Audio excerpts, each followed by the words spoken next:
Each time he gets a little closer. Each time another detail falls into place. Now the trap works against the Herald of Darkness.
Holy shit! What are you, the King Hillbilly?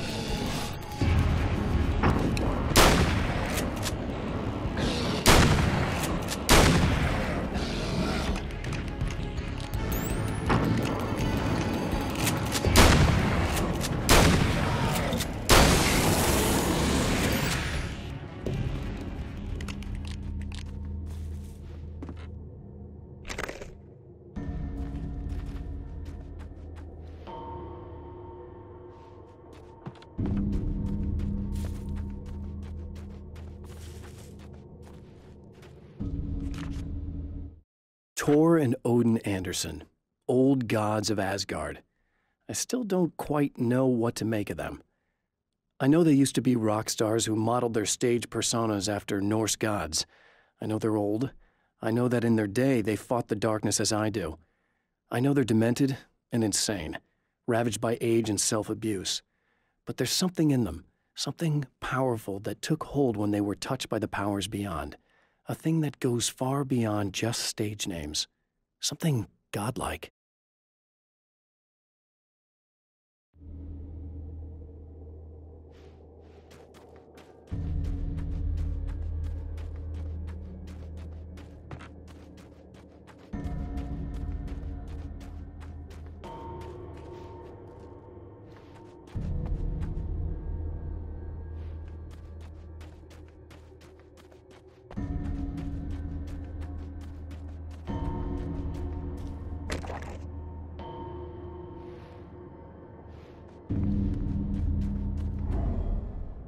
Right on cue, bubbling to the surface from untold depths, the horrors come. The emerging monsters do not expect the warm reception that has already been prepared for them.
stop.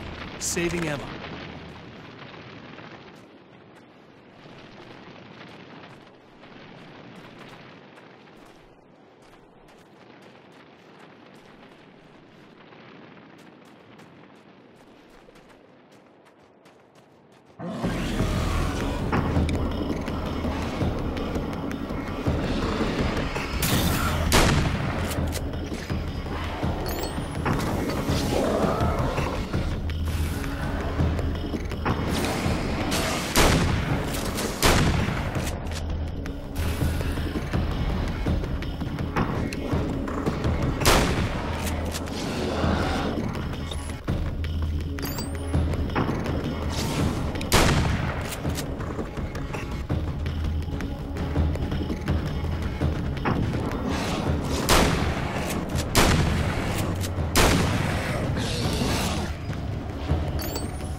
The Anderson brothers should probably have been in a facility somewhere, despite their tendency to escape from such places.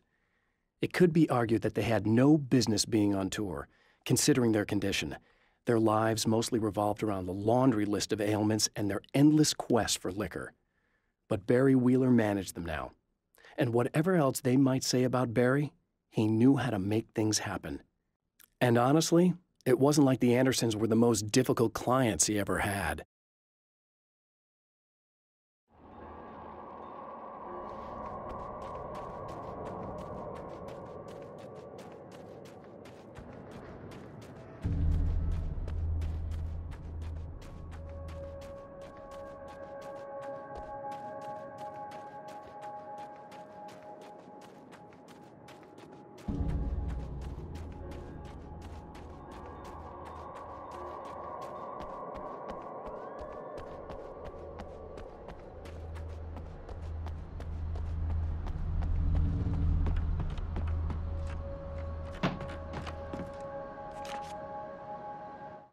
With all the herbs, crystals, and the rest of her New Age paraphernalia, Emma Sloan had been called a hippie and a freak and worse.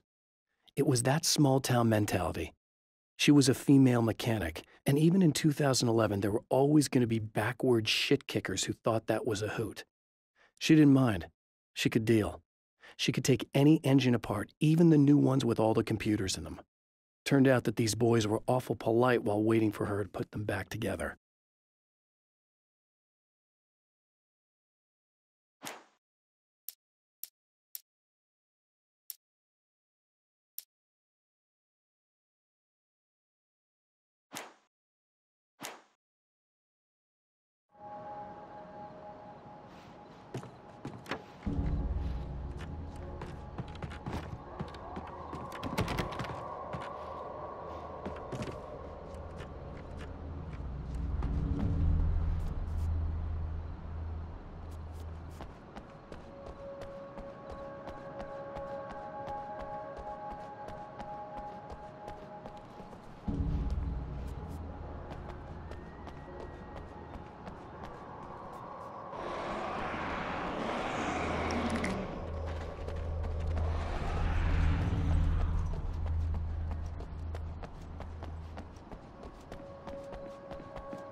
Getting the Andersons into the recording studio was a struggle and a half.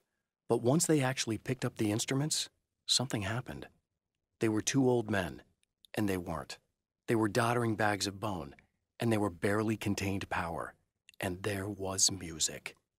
Barry rubbed his hands together. He knew how to pick a winner.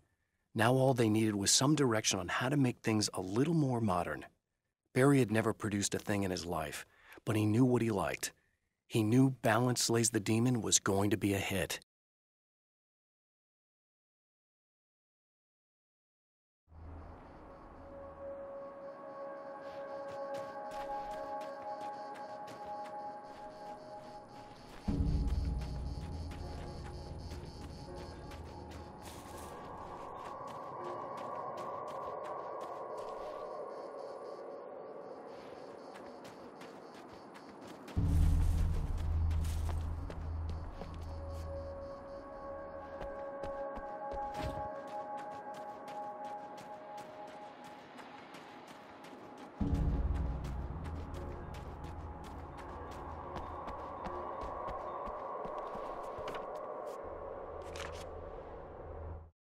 I have seen the darkness twist flesh into new shapes before, but encountering these giants is an extremely disturbing experience. It's as if the genre has been switched on me. There's something out of Pulp Fiction. Twice as tall as normal men and stronger than forklifts, their lumbering gait and slow-witted demeanor brings to mind some kind of mean-spirited caricature of a feeble-minded hillbilly.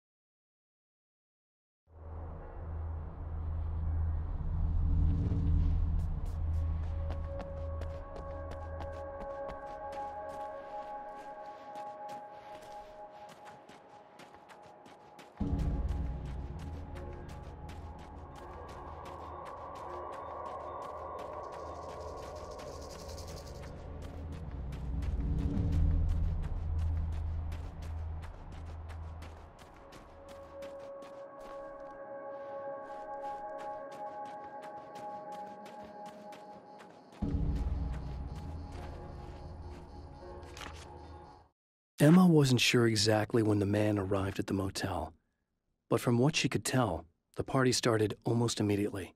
It was infectious, spreading from one room to another. He was mercurial, almost as if he was flickering through the scene, telling a joke here, throwing an insult there, oozing sex and violence and excitement. She had never seen someone like this before. He looked at her and smiled, and she felt her heart flutter a little. She knew he was the kind of man mothers warn their daughters about, but she told herself it didn't matter.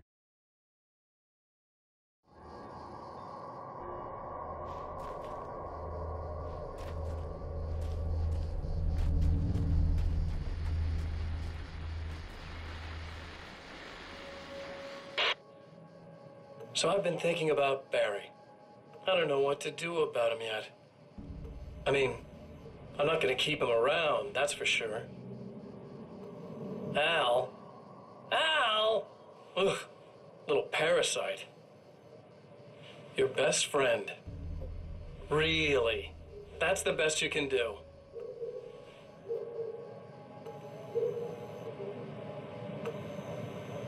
I actually kind of like the guy. He's a plucky little butterball. He plays the clown. That's a hard road to take.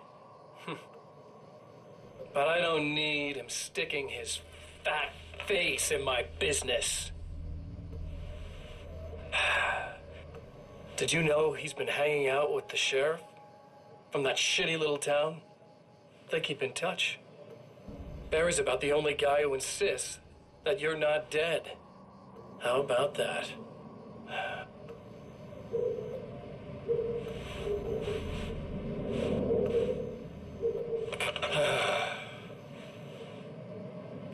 I might keep him alive for a while. Just to see him go to pieces when I fire his ass. Yeah. Yeah.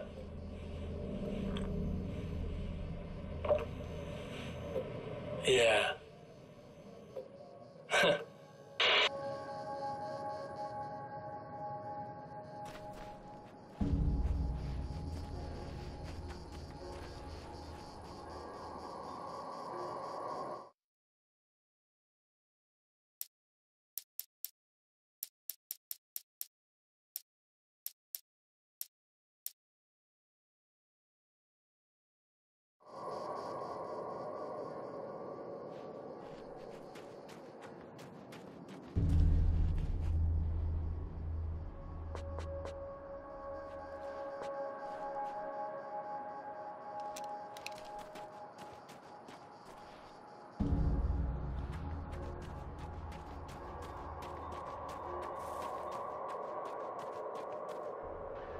it bad that this time I just went, oh, he's gonna be right along? Not as long as I show up, I guess.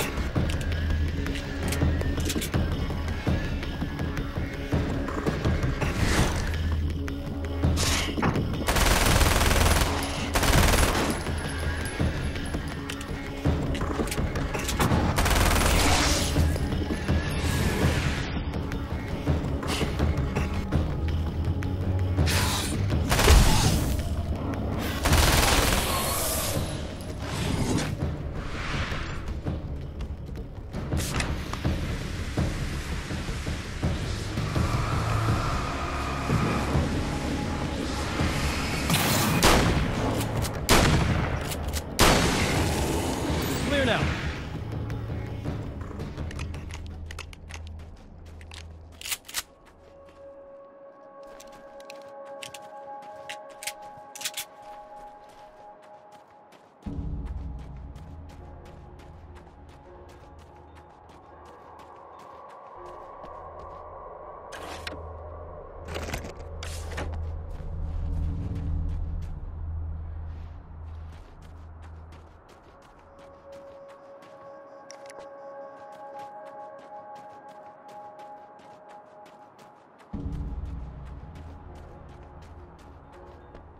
Yeah, thanks for saving me again. I'd hate to die before I'm scheduled to be murdered.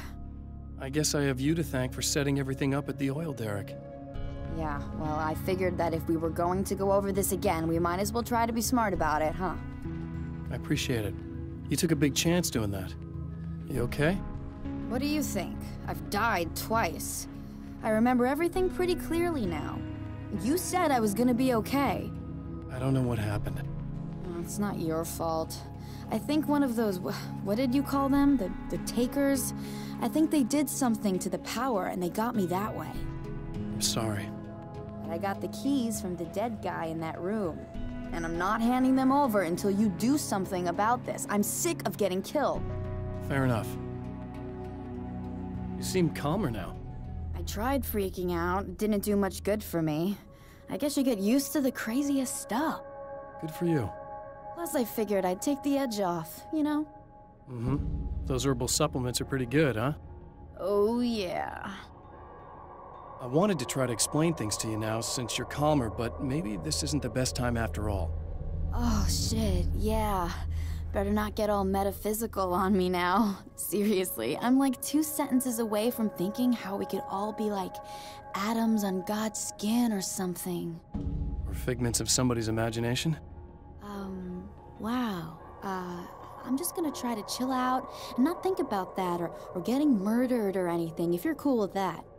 Gotcha.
art lovers, are you feeling neglected?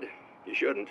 You know Eddie Rodman's got love for you, which is why I actually hauled myself out of bed before noon, just so I could record an interview for your pleasure. Enjoy. Now, as I'm sure you all know, the annual Night Springs Visual Arts Show is coming around again, and that's a big deal for all of us that are in the culture business. If you can call it a business. That's a little controversial, I know. Oh, that's okay. Money makes the world go around, no doubt about it. And that's one of my guests here at the studio, Serena Valdivia. She's a curator at the Night Springs Gallery of Visual Arts, and she's in charge of the NSVA Film Festival, held this year at the old Night Springs Drive-In Theater. Hello, Eddie. It's great to be here. And let me just say that it's a wonderful venue. Absolutely. And with her is one of the filmmakers, somebody who's actually primarily known as a renowned photographer, Alice Wake. Hello. Alice, I've seen a lot of your work over the years. It's very impressive. My wife's a big fan, actually. Oh, thank you. You've gained quite a bit of fame as a photographer, but that's not why you're here, right? You actually have a film. That's a little surprising. For me, too. I really wouldn't be here at all if it weren't for Serena. You two are friends, I take it? Yeah, we move in the same circles. So, about a year ago, I heard about all this footage she'd shot, and I got to see some of it, and then I started pestering her about actually putting it out there, because it was really good. I didn't really want to show it. It felt too personal. Well, yes, I can understand that. It features your husband, and he's, well... He's dead. I thought he was missing. It's been 2 years. This sounds awful, but yes, I believe he's dead. Otherwise he would have, well, you know. Yeah, I understand. Well, hold that thought, and we'll be right back.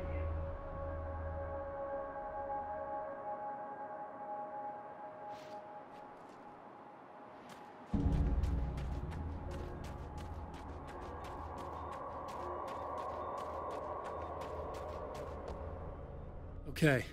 I really don't think they can get to the power now. Thank you. That's a relief.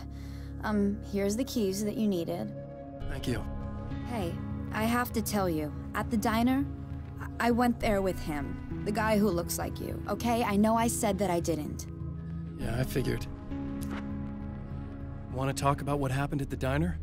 There was this guy from the observatory, and he just attacked the poor dude, smashed his face into the tabletop a bunch of times. It was horrible. I didn't know that he was gonna do that. I swear. And I just ran. I just left him there. I didn't even try to help. There was nothing you could have done. It's not your fault. Well, he's dead in that motel room now, so excuse me if I feel pretty shitty about it anyway. You shouldn't blame yourself. I just didn't want to get involved. I have this tendency to just drop everything and run. I don't think I'm a bad person, but I didn't even call the cops. I'm such a coward. If you'd called the cops, we'd have dead cops. He's not human. Do you understand? It's not your fault. But I could have tried to stop him. Believe me, if you had, you'd be dead. You seem to be doing a little better now. Yeah, I guess it just got easier once I got this thing off my chest. I just feel so guilty about it, especially because I didn't pick up on any of the warning signs. I just really liked hanging out with him, you know? He was smart and charming and funny and hot. The way you could be, I guess. I guess. What's the deal with this guy anyway? He looks like you, he uses your name. Why does he do this stuff? I'm not sure myself. Maybe he's just evil or my dark half. He does a lot of the stuff I'm trying really hard to get away from. Things that just messed up my life. I guess all those murders don't help either. Yeah, I could do without the murders and the end of the world. Listen, I need to get going. Yeah, go. I think I'm good now. I hope. Good luck. If it all goes well, maybe this is the last time we meet like this. God, wouldn't that be great? Just keep those lights on, okay?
The fate of countless individuals hangs in the balance, threatened by the machinations of the Herald of Darkness. And yet, for a moment, the champion of light breathes a little easier. He has saved one life. For this moment, it is enough. And soon, perhaps, he can put an end to this.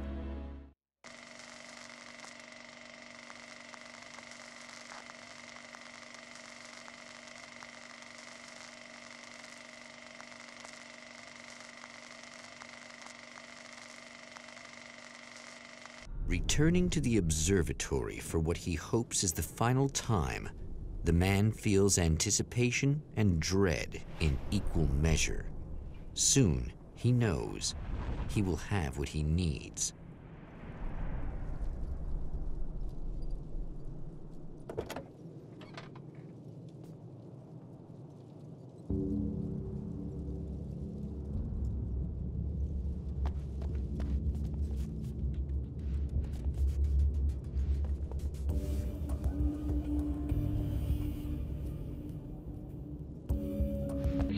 With some luck, you may be able to light the area before these things even show up.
Thanks for tuning in for the second part of our interview with Serena Valdivia and award-winning photographer Alice Wake. Now, Alice, we were talking about your husband, Alan Wake.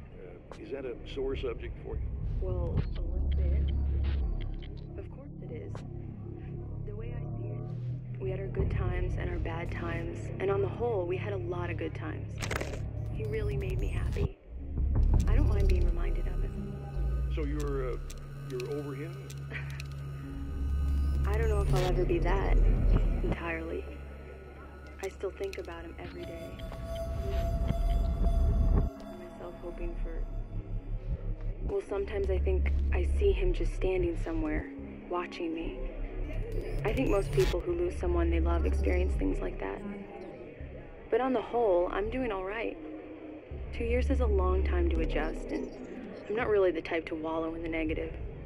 Well, I know there are a lot of stories about Alan. He seemed to have something of a wild streak. That's not really what our show is about, though. Look, all that stuff really gets blown out of proportion. He had his problems, but it's really frustrating for me because people like to talk. They love to tell these crazy stories, and they never really knew him at all. Well, the character he created, Alex Casey, is a household name. The books still continue to sell. There's been talk of a TV series, a movie, a video game. Must be nice to know that his work is still being appreciated by so many readers. Yes, of course, but I don't really deal with the business side. I leave that to Alan's agent. That would be Barry Wheeler. Actually, I just interviewed him. He's currently in the music business. Mm-hmm. And he's also Alan's best friend. Do you two keep in touch? Or? We talk regularly. Like I said, he handles the business side. I think we should talk about her film. Yes, of course, you're right. I'm Eddie Rodman, talking to Alice Wake and Serena Valdivia, and we'll be right back.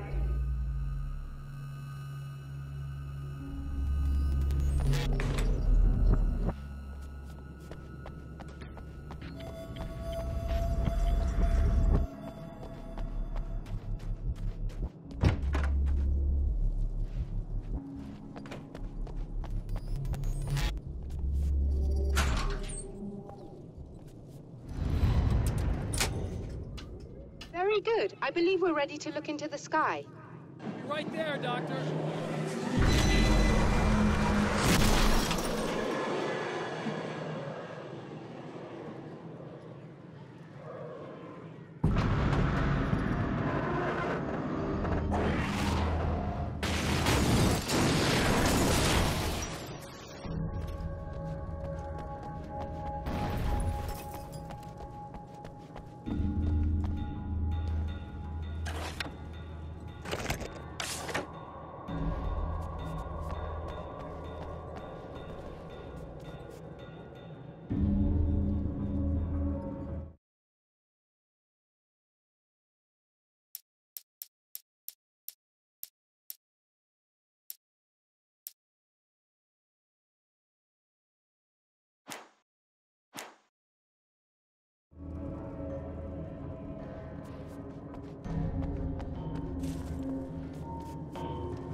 This act of creation is exhilarating and frightening. Subtext and symbols loom eager to take effect. Causality and consequence become domino chains that stretch into infinity. The more fundamental the change, the more unpredictable the variables become. Reality is too complex to control completely. Ordinary questions become meaningless. Who created who? What is really real? Everything is as real as everything else. You learn to let go of the things you can't control and go with the flow, or go insane.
The spiders aren't really the work of the enemy. They're a side effect, a part of the dark place's less significant fauna that has managed to slip through the opening I made when I arrived. Less an animal than an idea that has assumed the form of an animal. Makes them no less dangerous, but at least they're a little easier to deal with. The darkness doesn't protect them like the Taken, and thus they can be destroyed by either light or bullets right away.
The man before Dr. Meadows was handsome and slick. He moved with lazy confidence and didn't bother to pretend that he wasn't staring at her. She didn't mind, at first. Then the man flicked open the knife and shoved her out of the control room so she wouldn't hear the signal, whatever it was. Outside, she pulled her lab coat closed and thought about running. She didn't. She didn't think she'd get very far. Not from him. She never was entirely sure why he spared her.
The darkness rose from the depths of Cauldron Lake and took Alice. It needed words. It needed me to write its way into our world. She was leverage, a hostage. I complied, but with a twist. I put in a loophole that gave me a chance to fight back. I was hunted by shadowy enemies, but I faced the darkness. I fought it with light. I drove it back. I saved Alice, but it came with a cost. I was trapped in the dark place below Cauldron Lake.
The darkness rose from the depths of Cauldron Lake and took Alice.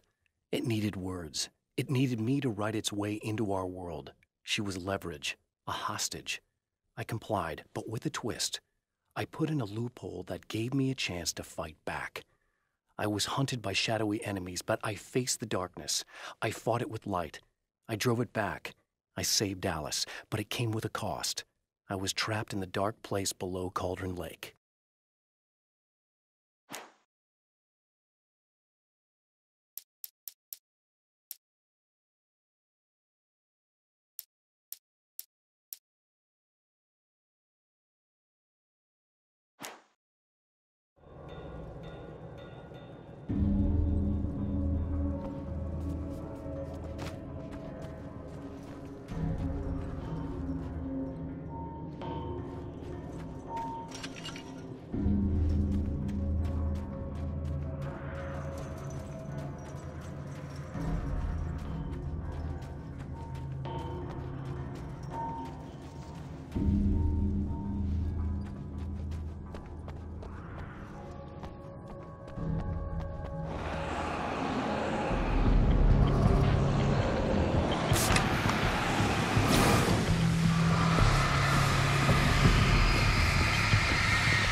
This is what you look like.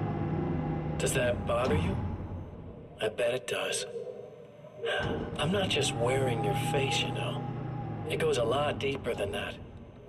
There's a lot of you and me. All the best parts. At first, I was just an idea. But they kept telling all those stories about you. You already had that rep. And then you disappeared mysteriously. And then, the stories about bad, crazy Alan Wake came true. And here I am. That's the best part, isn't it? When that happens, you can always count on Cauldron Lake.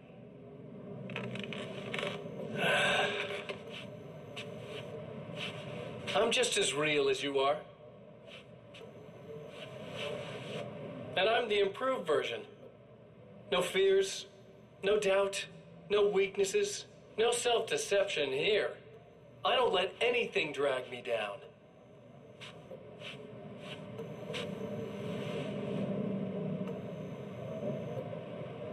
I know you like I know myself. I know it bothers you that I'm like this, that I use your name, crawl my way into your life. But I only do it because I'm better at being you than you ever were.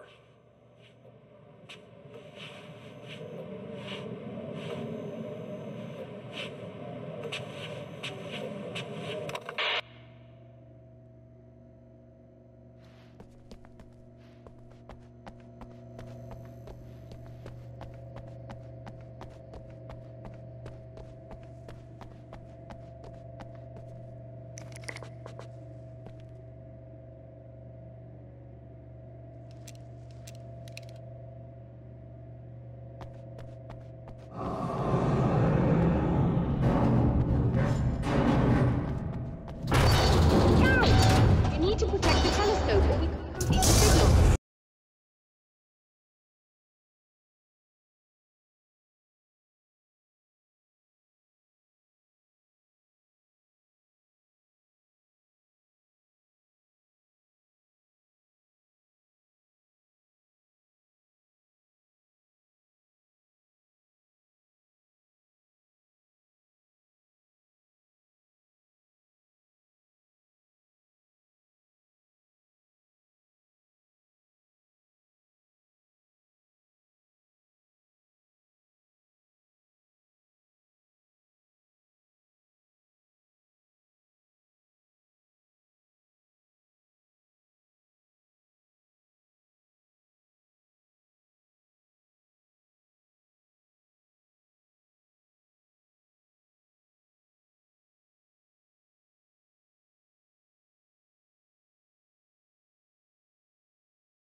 There, I have it.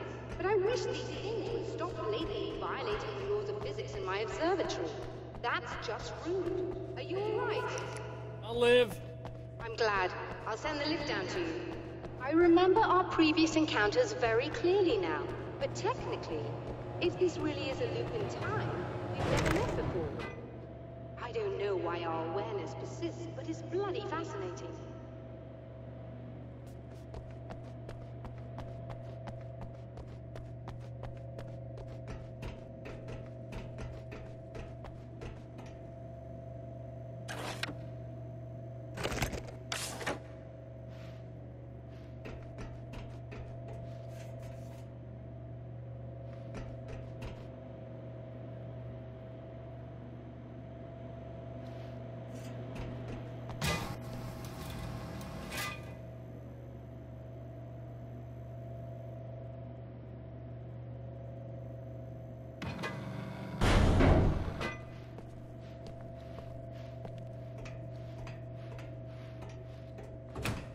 Doctor?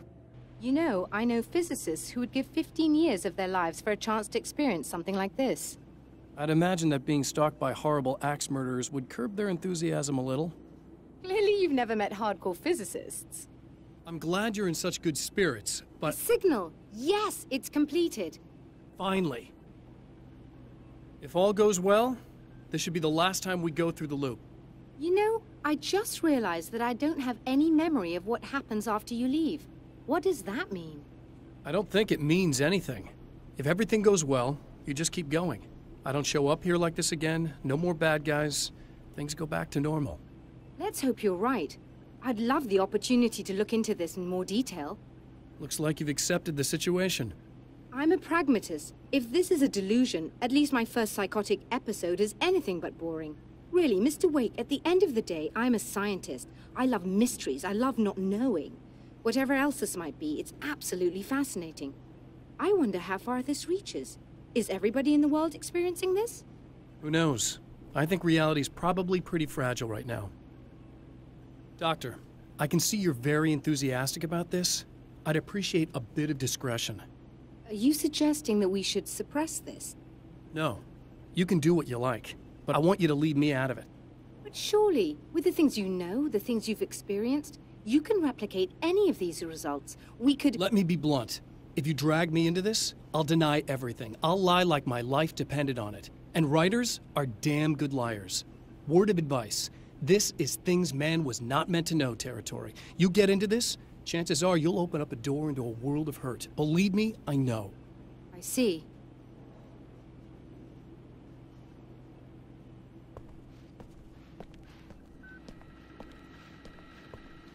In a strange way, he feels at ease. He is armed with his own words, and when the time comes, they will be enough or they will not. For now, he's content to let the currents take him toward the final confrontation.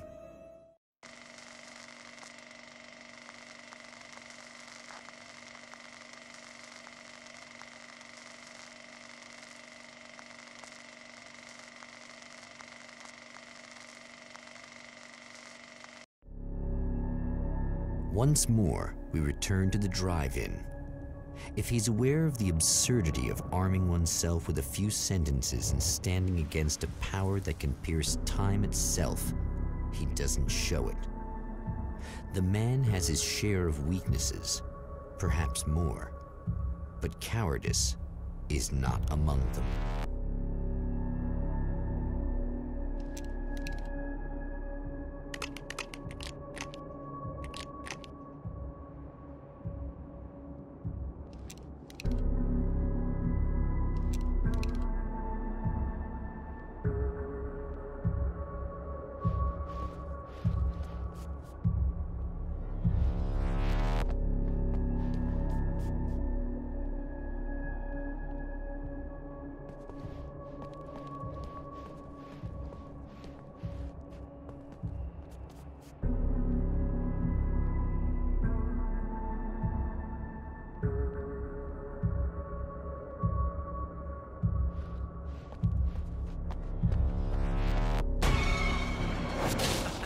Oh, you got yourself a little plan, do you?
The dark place is utterly hostile to human life. It eats at your mind, wants you to succumb to madness. Your own thoughts can turn against you. Every shadow conceals a threat that attacks at the slightest sign of weakness. You're under endless assault. Every day is a struggle for survival. But I've learned to take care of myself. I focus on Alice, our life together, my need to be with her. That takes me a long way in the dark place, as long as I have my gun and the flashlight.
never getting out of this, Wake. Never! Don't worry. I'll take care of your wife and your life.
I don't know what you think you're doing, but I'll send you right back to the beginning.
When the dark man's eyes suddenly locked into Serena's, she flushed hot.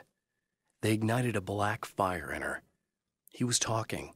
He wanted the power turned off. He said something about the projector booth. She hooked a finger under his belt buckle. He grabbed a hold of her throat and twisted until it hurt. Somewhere deep inside, a part of her screamed in paralyzed horror, but the moan that escaped from her throat had no panic in it. "Pay attention," he said. "Business first." His eyes glittered shamelessly. Hers did too.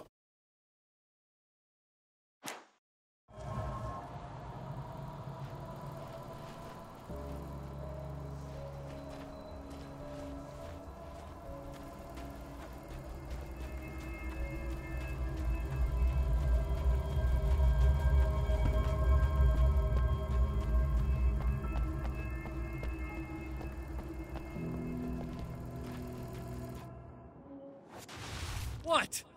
You think whatever it is you're gonna do is gonna make a difference? This'll end up just like before!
I've been around for a while now, you know? While you've been indisposed, stuck in the darkness, I've been busy. I operate in the shadows, not always literally, you understand? I'm a little more resilient than those I've taken, but I do my best work in the dark.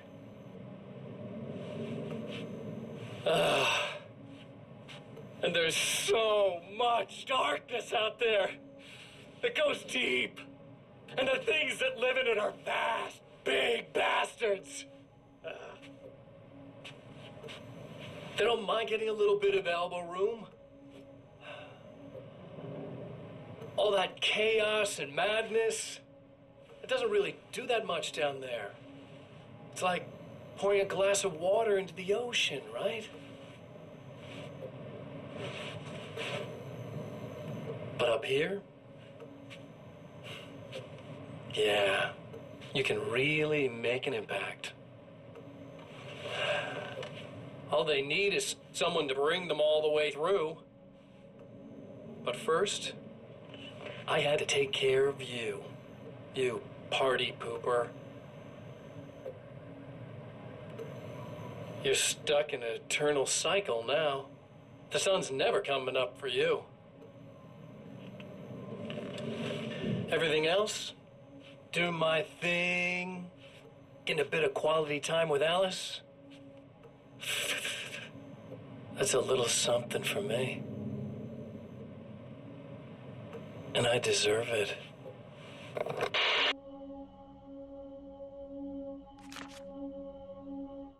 There's more to fighting the Taken than just burning away the darkness that protects them. When I'm fighting for my life, I find myself slipping into a state of intense concentration that makes the beam of my flashlight seem more powerful and focused. I used to think it was just my imagination, something brought on by the adrenaline and fear of death. But now I'm not so sure. I've been touched by powers that I can't begin to truly comprehend. And they've left a mark. I'm starting to think this might be a part of it.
I held the film canister in my hands. I saw her name written across it in big letters, followed by the title. It was a time capsule, moments snatched from times gone by, from a past that I hoped could also be our future. It was my salvation, our chance to be together. A tin can with a bit of magic in it that she didn't even know about, something I could put to good use. There were only moments left before I had to face him.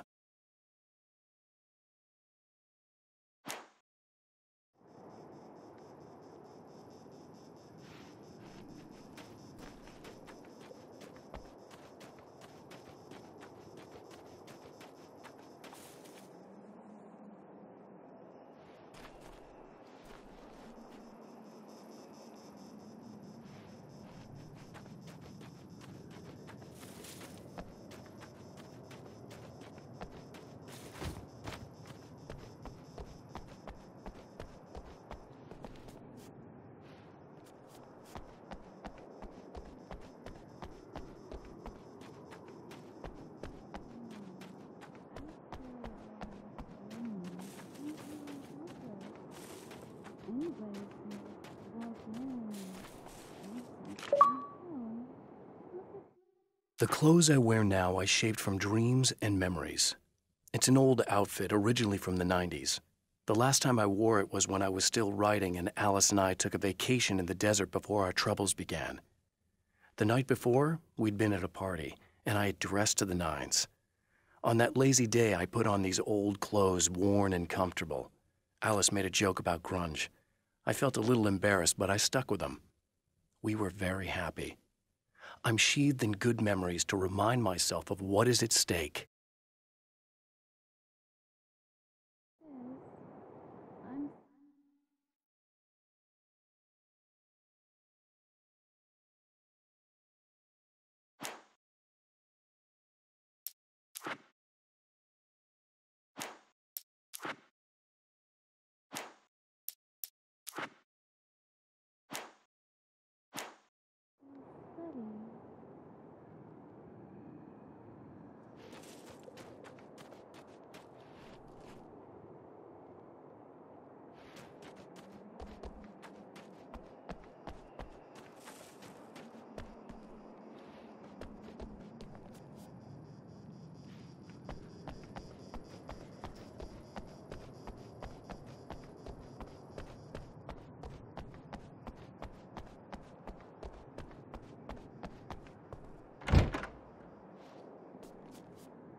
Oh, hey. I'm hoping I can put an end to this now. You'd better. I really don't want that to happen to me again. It's like somebody vomited in my brain, like a sleazy movie that keeps looping in my head. I'll stop this, I swear. You know the part that's really screwed up? If you mess it up, it'll just keep happening forever, right? I don't think I can deal with that. Don't think about that. I don't think of anything but. Hey, afterwards, when all this is done, look me up. This thing, I can probably help you deal with it. I don't know. It's almost like I'm not even in the same world anymore. Everything's just weird now. Yeah, I know. A lot of that'll pass with time, but being touched by the darkness, it's rough on you. It's a lot to process, and I just don't want you to get completely screwed up by this.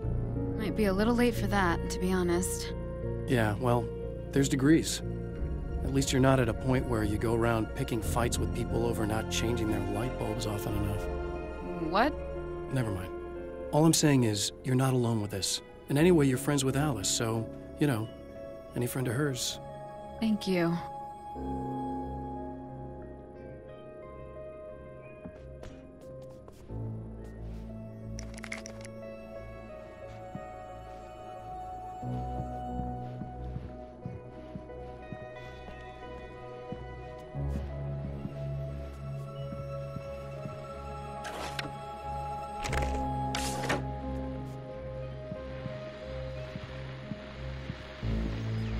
Hello, folks, and welcome to the third part of our pre-recorded interview with Serena Valdivia and renowned photographer Alice Wake. So, tell me about the film.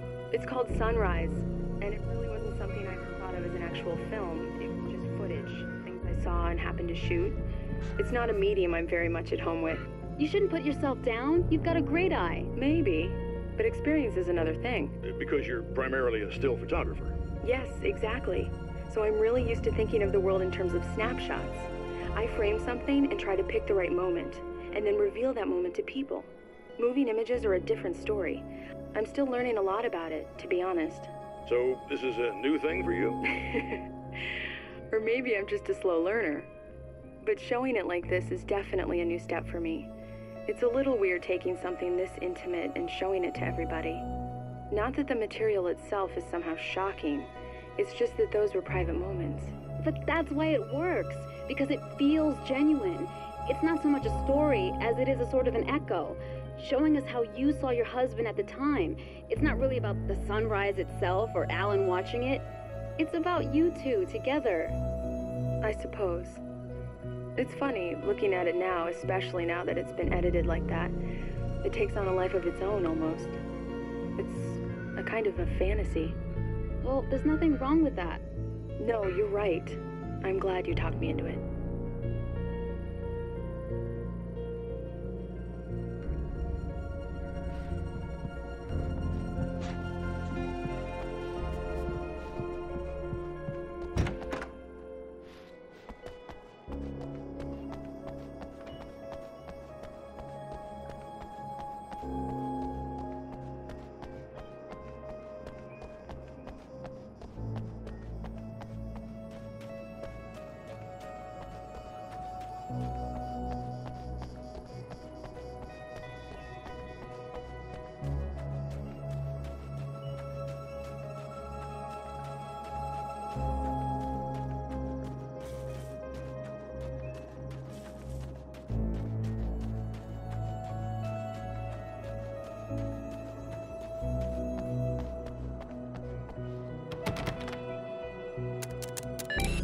Again, the champion of light enters the final trap. The new reality is almost here. All he needs to do is change the details of the scene, push it past the breaking point, and the rest will snap into place.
Oh, come on, buddy. Why don't you... What? What is this? No! No!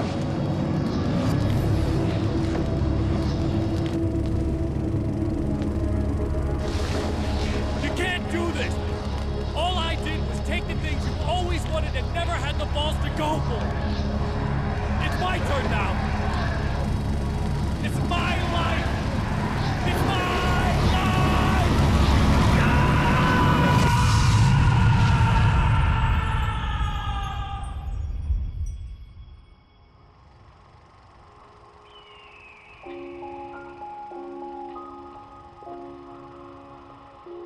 Alan? Is it really you? It's really me. How?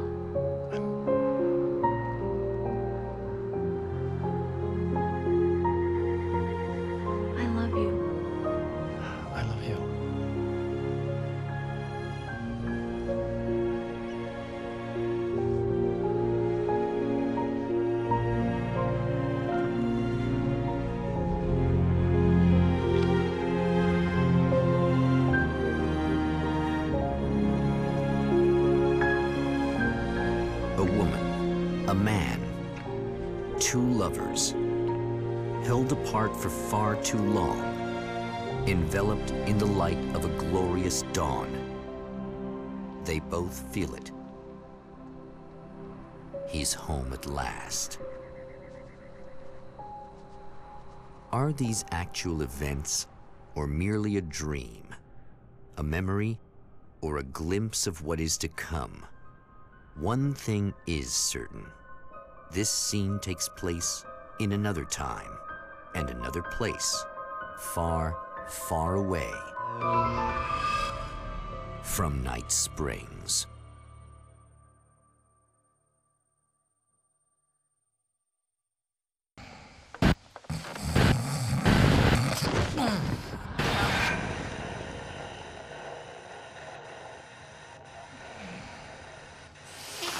No? Al?